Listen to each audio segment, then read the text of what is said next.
Alright, so this is game 2, and I decided that wasn't sure about the land situation, but I did have enough things to drop from just having those lands in that I decided to keep it. Plus I had the No Mercy, so that was good. Oh, here's the deck that he's playing. He's playing Aura Servants. My opponent Loukoumas there, or Loukoumas. I have no idea. Maybe he'll correct me and tell me how to pronounce it. Drew a Vindicate, which is also pretty sweet, and right away I thought destroy target permanent. I'm probably gonna be using that on a on an enchantment, and he goes ahead and drops an Invisible Stalker, and then right there and then I'm thinking, I'm not sitting. This is not that great for me. I decided to drop a Child of Night, and I think I've said this before in older videos that I made about Exalted Darkness, that Child of Night is the engine of the deck, because it keeps you afloat. Make sure that you have enough life, even if your opponent has means to block your Child of Night. Usually you will be, and he drops a second Invisible Stalker, which I respond to there, or react to. Being able to swing in with Child of Night and having Exalted guys down is gonna do a lot of work for me. There's no doubt about that. Drop the Knight of Infamy just in case he has something white. It is a gamble, not a good hand, but 2 Stalkers. Yeah, that's...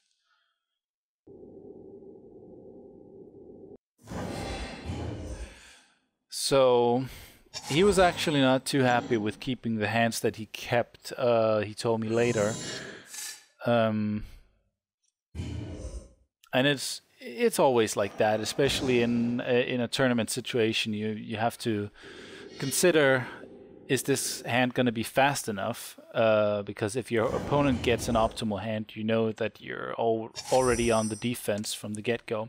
So, didn't draw lands, but I did draw a Duty-Bound Dead, which means that I can cast 2 creatures, Avon Squire and Duty-Bound Dead, and swing in with a Child of Night that is a 5/4. And I think that he's contemplating trading off the Stalker, or not trading off, but chomping with the Stalker. Not sure if I would have done that, but then again, I tend to be a little bit more reckless with my life total. But it was probably a good choice. He can see his own hand. He knows that he doesn't have too many responses, at least at this point. He casts Imperial Armor on his Stalker, making it a 5/5. And he chooses to swing in. I guess that would be the right choice, except that I will be... Yeah, I'm basically not losing any life. And I decide to go ahead and take that out of his hand as well with Vindicate after I swing in here. So, just gonna do 5 points of damage. Gain... bring him down to 12, bring myself up to 26, and take away his Imperial Armor to slow him down a little bit. If he had more enchantments in hand, or more good spells in that respect, he would have probably already have cast them. So I think it was a pretty good decision to go ahead and do that, because he no longer has the option to trade with my guys. He can only chomp or cry, at least at this point. And I kind of know the No Mercy is going to pay off at some point. Flicker Wisp I'm not too unhappy about, because it's not gonna be a difference maker.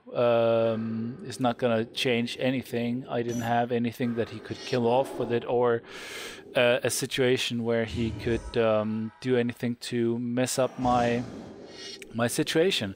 But he does go ahead and swing in with the Invisible Stalker, which he insists on keeping. Although that if I swing in with what I have right there, he would have been able to double block with the Flicker Wisp and the Invisible Stalker and take care of my Child of Night, which is Sure, I have other exalted guys, or I have exalted guys which are able to do just as much damage. For example, the Knight of Infamy, but Child of Night keeps my life total at a high, and now I have the No Mercy down. And if he swings in with an Invisible Stalker, he's only able to do that once. So I'm in a pretty solid situation where my life total is a wall, pretty much, that you have, which is difficult to penetrate. And the No Mercy makes it so that he can only do only swing in once at a time, and he's not in a great position. Of course, he has the two core Spirit Dancers down, which is able to draw him more cards as long as he gets to drop some enchantments. But now my Child of Night will be able to swing in for a lot. I decide to go for the Aven Squire instead, swing in for 6, because he's not able to block it. So instead of gaining life, I decide to just go for the almost definite damage. I don't think there's anything in the deck that will be able to, or in Aura Servants, that will be able to help him out at instant speed.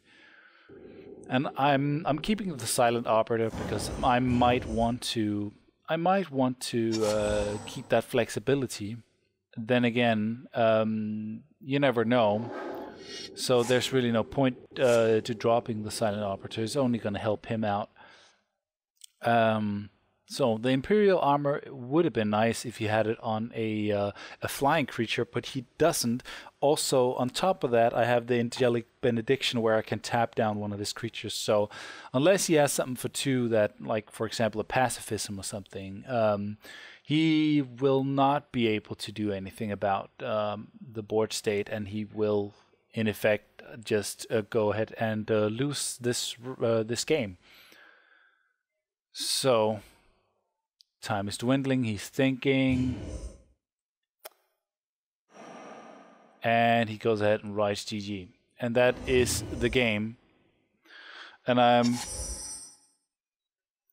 I draw the Pillory of the Sleepless, and yeah. At this point, I just have too many answers for his situation. There's not much he can do, and it would have been tough for him to claw his way back into the match. So yeah, this was round 2, and I basically win 2-0. But we are going to go ahead and play the next game for fun.